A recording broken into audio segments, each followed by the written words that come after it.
అప్పుల పాలై చాలా మంది బాధపడుతుంటారు పాపం.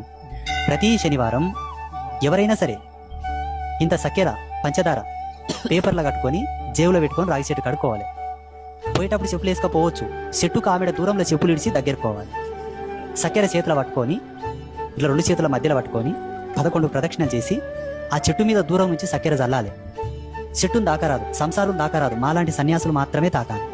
దూరం నుంచి దండం పెట్టుకొని చెప్పాలి, హే భగవాన్ శ్రీమన్నారాయణమూర్తి, ఏ జన్మలో ఏ పాపం చేశానో, నాకు జన్మనిచ్చిన వాళ్ళు పాపం చేశారో, నాకు జన్మనిచ్చిన వాళ్లకు జన్మనిచ్చిన వాళ్ళు పాపం చేశారో, నా వంశంలో ఎవరు ఏ పాపం చేసి మిగిలంగా నాకు తగిలిందో, నేనే నా ఆత్మగా ఇంతకుముందు చేసుకున్న పాపమే నాకు పడిందో, నేను కట్టుకున్న నా పెళ్ళం పాపం నా ఈపున పడిందో, లేకపోతే మంది దృష్టి నా మీద పడిందో, ఏదో నాకైతే తెలియదు. నా ఈపు నేనే గానను, నా మాడపట్టు నేనే గానను.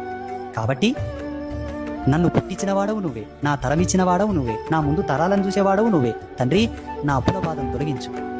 నేను అనుకున్న పనులు జరిగి సకాలంలో నా కష్టం చేతికందని, అందిన కష్టం పొదుపు గాని, పొదుపై నా పిల్లలకింత ఇచ్చి అవుననిపించుకొని పోయే పొత్తు నాకు పెట్టు తండ్రి అని మొక్కి ఆ చెట్టు బుడంకాడు మన్ను బొట్టు పెట్టుకొని ఇంటికి రావాలి. ఆ చెట్టు మీద నీవు జల్లిన సక్కెర కరిగిపోయినట్ల నీ అప్పు కరిగిపోతుంది, నీ పాపం కరిగిపోతుంది, నీ కర్మ కరిగిపోతుంది, నీ శాపాలు కరిగిపోతాయి, నీ దోషాలు కరిగిపోతాయి, నీ అన్ని కరిగిపోతాయి.